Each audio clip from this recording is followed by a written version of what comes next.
But you have to understand that you can't just look at things from your own perspective. It's not going to work. It's not going to work. And a person that does some self-accounting will always find something to work on.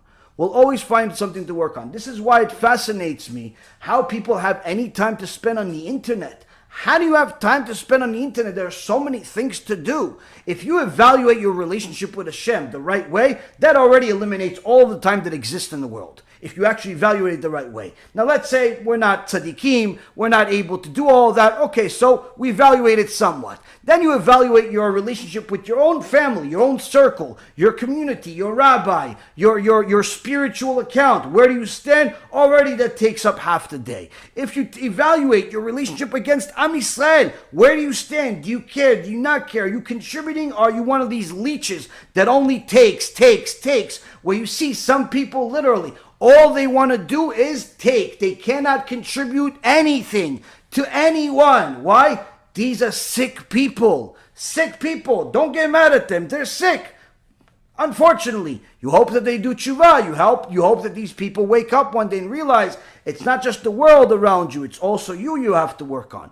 But nonetheless, you have situations, you have circumstances where you have people that don't pay attention to anything, and you could have their whole lives going to the garbage without them even realizing.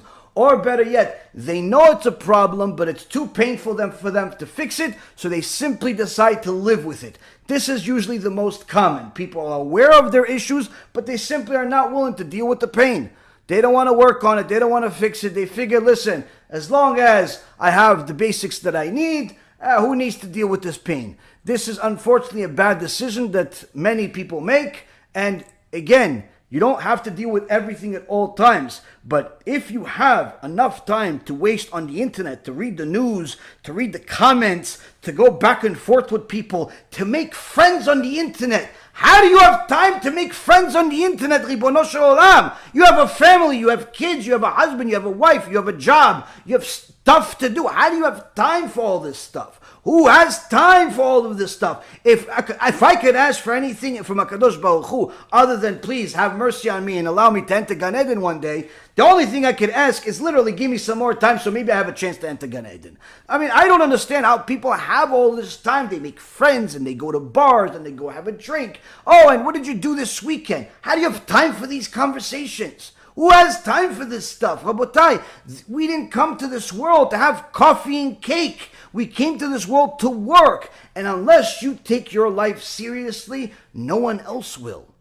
No one else will. This is what the Gaon Vilna is telling his Talmid Chacham, son-in-law. Now, if you think this is exaggeration, let's just read the words. After telling him to learn Mussar, after telling him to learn Torah for the sake of heaven, meaning don't expect anything in return. Learn Torah for the sake of learning Torah and fulfilling the word of Hashem. That's it. Don't ask for reward. Don't ask for anything. Learn Torah for the sake of learning Torah. That's it. After telling him to do that, after telling him to learn Mussar, he still has to remind him, my dear son-in-law, I have to remind you. What does he have to remind you? You should honor your mother-in-law, meaning the Gaon Vilna's wife, and honor your children's grandmother, who is the Gaon Vilna's mother. You should greatly honor them. With regard to everyone, conduct yourself with politeness, gentleness, and respect. I don't understand. He's not talking to some gangster that's trying to do tshuva. He's talking to a Talmid Chacham. He's talking to a Talmid Chacham, his son-in-law, somebody he knows. And he's telling him things that you're supposed to tell yourself, things that you're supposed to tell your children, things that you're supposed to tell people that perhaps don't know this. But he's telling them the same thing. He's reminding them of what's the obvious. Because as the Ramchal says in his preface, in the introduction to Messilat Yesharim, I'm only here to remind you of the things you already know, but in reality we don't know any of it and everything is a chidush.